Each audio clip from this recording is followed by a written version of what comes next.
所以你会发现，过了1年以后到了灾区，其实他们真的日本那么强盛的国家，到灾区还是这么的乱，这么的惨。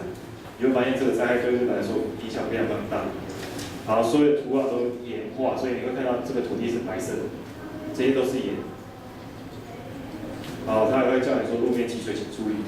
然后这个是他们复兴所做的一个魏碑礼，大概在这里。然后我觉得很有趣的是，当天我大概是一个大概花了3个小时在这里。中间只有看过一台游览车路过这个地方，而游览车一路过，就有人下来献花，然后在这个地方做悼念。我觉得这真的是跟台湾有点不太一样。好，就只有这台这么小的游览车路过了，其他都没有。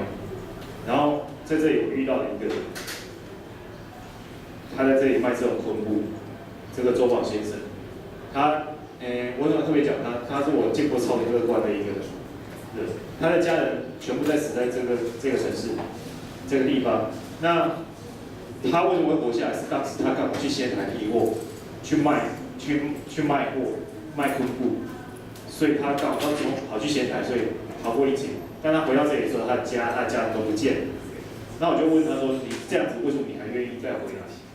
而且还在继续卖你的东西？”他说：“这是他过去求生的方式，所以即便他受灾，他觉得他还是要靠这个方式养活他自己，所以他就再回来这里。而且他就说，他有一个责任就是让大家知道这个地方过去发生了什么事情，所以他在这里放很多相册，过去时间的照片跟现在的照片，大家可以做比对。所以他光在那个地方跟我比，这边过去是怎么样，这边是怎么样，我就跟他聊天聊了快1个小时，所以他就可以跟我讲很多事情。那我还问他说：“你不会担心这个地方有辐射的问题？”他说没差，剩下他一个人，反正看不到，辐射看不到。即便那个地方是很强的辐射的地方，他也觉得不会怎么样，因为反正他只剩一个人，他没差。他非常非常乐观去面对这一切，他也不怨天尤人，他还是继续做他的生意。即便他说他那天只卖出了大概20包左右，20包还是只有3台游览车路过，像刚刚那个小游览车路过以后，民众下车去买。但有时候他说可能1包都卖不出去，因为连一个过客都没有。所以当他听到我是从台湾来的时候，很高兴，他就说又因为我是老师，他希望可以带学生过去，他就免费请我们吃昆布。我很想跟他讲说，学生应该没办法这么多人可以出机票钱飞到那个地方去。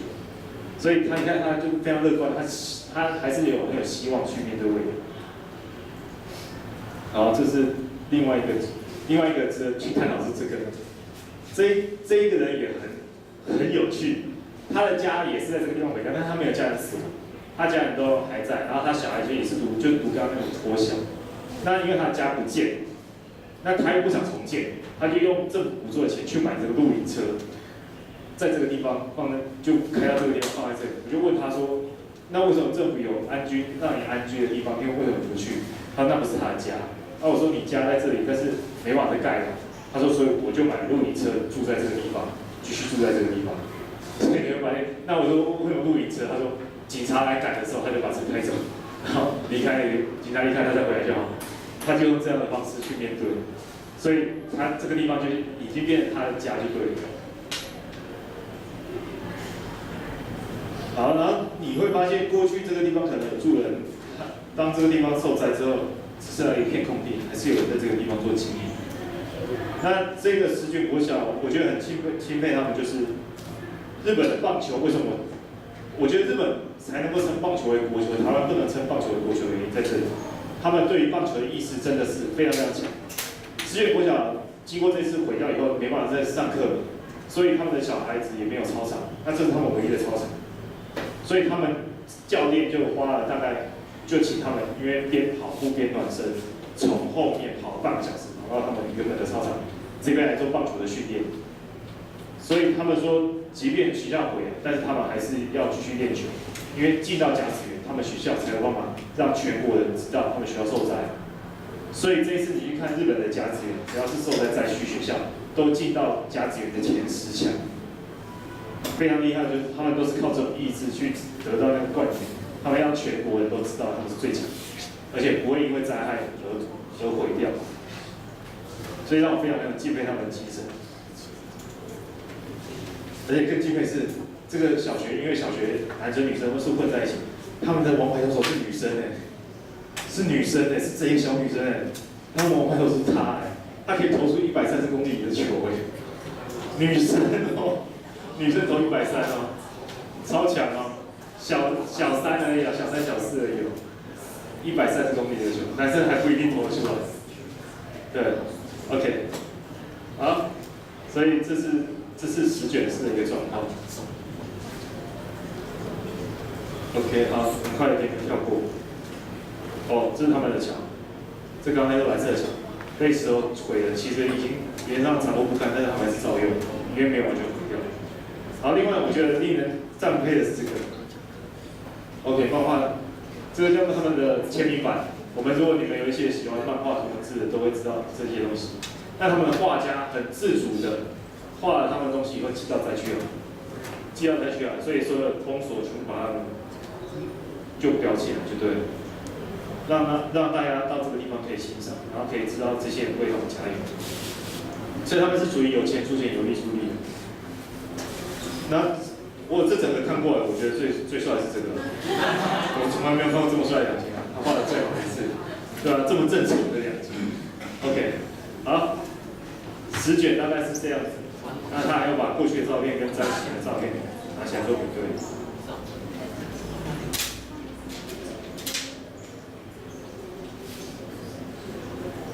好，这是他们当地的水源。然后在灾害收容的部分，在日本的收容，他们跟台湾不太一样，是他们会经过一些政策跟概念去做收容。所以所有的收容所跟台湾不太一样，是他们的收容所一定要有活动中心、活动的场域，非常体贴的一件事。所以他们的收容附近一定会有所谓的公园，这跟台湾不太一样。台湾附近只要空地就可以盖，他们是即便是空地旁边一定要公园，因为他们在你需要活动，还有小孩子需要活动空间，所以他们的灾区的那个集合式住宅一定会有公园。那这个是在仙台市里面的集合的公园，那这一区的大概集中是仙台周边。东仙台，然后松岛、东仙岛、东松岛这样一个地区的灾民，都会住到这个地方来。然后这是他们长町38街区的一个图，然后它每个地方，这个地方上面写的是他住的家族的名称。那这是他们的组合屋，那这个是他们的警察所在地。那这些彩绘都是组合屋当地的小朋友做的，所以他不希望这个警察局是冷冰冰的，所以他就做了这样一个东西，让他们可以看起来很活泼的样子。然后他这边还会出所谓的海报，就当地的灾民记录了当时的生活，写出来的一些海报。那这是他们做的新闻。好，然后这是他们家户，会发现非常整齐。政府提供了冷气、洗衣机、烤箱、微波炉、床铺、电视，你想到的都有，然后床单也有，所以他们即便住到这边，不需要去担心那些生活用品，政府都有免费提供。那这是他们，然后他们做的房子让我觉得很佩服，就是他们的房子每一个地方都有所谓的凉亭，这个走廊。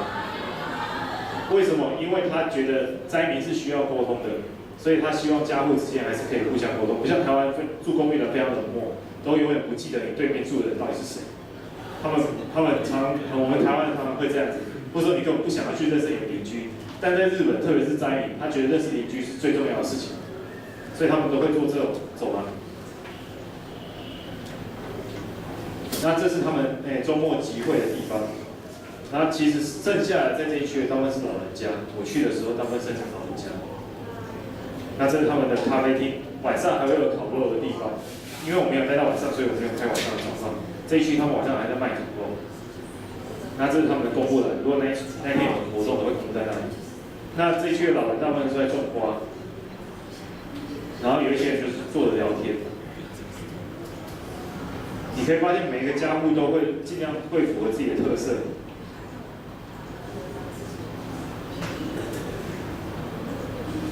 那只是有一个状况是我没有拍里面，因为他们不允许人家去拍里面。那这是彩绘的，那都是这个大哥彩绘的。那我就问他为什么他要这么的悠闲在这里彩绘？他说希望让这个地方多一点生气，所以他就每一个家户只要愿意的都会让他彩绘。然后这是他们的警卫，固定会做巡逻巡视。这是那个大哥做的彩绘。好，然后你会发现家户每个都在种植物，是因为老人其实他只能种植物，真的只能种植物，而且他们认为植物是可以陪伴他们成长。特别是有一些人家里人都死掉了，剩下他一个。那我要特别讲到这个小朋友，就是各位如果有机会，真的要对小朋友好一点。他还蛮可怜，他剩下爷爷奶奶在一起，但是他爷爷奶奶不愿意给我拍，所以剩下他们家里剩下他们祖孙这样3个人。那父母在灾害的当下，其实是开车要离开他们原本住家，但是后来来不及，连车连人一起被海啸卷走，然后再也没有回来，所以剩下这个小朋友。那其实他刚开始我在问他的时候，他都不愿意讲话。那我用了一种东西，因为我刚开始我在车站的时候转了一张海贼王的卡片，花了我200块日币转了一张我很讨厌的骗人部的卡片，然后我不怎么喜欢，因为我原本要转文夫的，结果后来我就拿起来，发现小孩子好拿送给他当礼物，从送给他礼物的当下开始，他就跟我聊天对，他开始跟我聊天，聊了很多事情，然后我就问他，其实我没有问他很深，我就说你在住在这里看不看新山县的？其实你可以发现他在这个地方，他也会装得很坚强，还是很高兴跟你讲很多事情，但是我都不敢去问他父母的事情，因为我怕担心他可能会因此哭泣之类的。但是他都一直跟我讲，他很喜欢住在这个地方，因为这个地方旁边是超市，他常常讲说他常常带他去超市买东西，所以他很高兴。所以他跟我讲的那些事情，然后后来我要走之前，他还愿意跟我是比了一个1，然后还依依不舍的跟我说再见，后来还追出来找我，因为我只送了他一张卡片，但是我不要，我还不敢跟他讲说我不要。OK， 好，然后另外这个奶奶，看得出来她几岁，再看她几岁。她跟我讲几岁的时候，我吓一跳。这个因为她跟我讲几岁的时候，我真的吓一跳。你再看她几岁？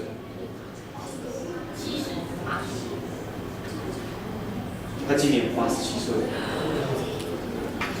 看不出来哦。我刚开始以为他50几岁而已。